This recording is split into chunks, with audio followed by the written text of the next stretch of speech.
Apostoli Petrus et Paulus, de quorum potestate et auctoritate confidimus, ipsi intercedant pro nobis ad Dominum.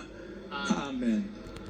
Precibus et meritis Beate Mariae semper Virginis, Beati Michaelis Arcangeli, Beati Ioannis Baptiste, et Sanctorum Apostolorum Petri et Pauli et omnium Sanctorum, misereatur vestri omnipotens Deus, et dimissis omnibus peccatis vestris, perducat vos Iesus Christus ad vitam aeternam. Amen.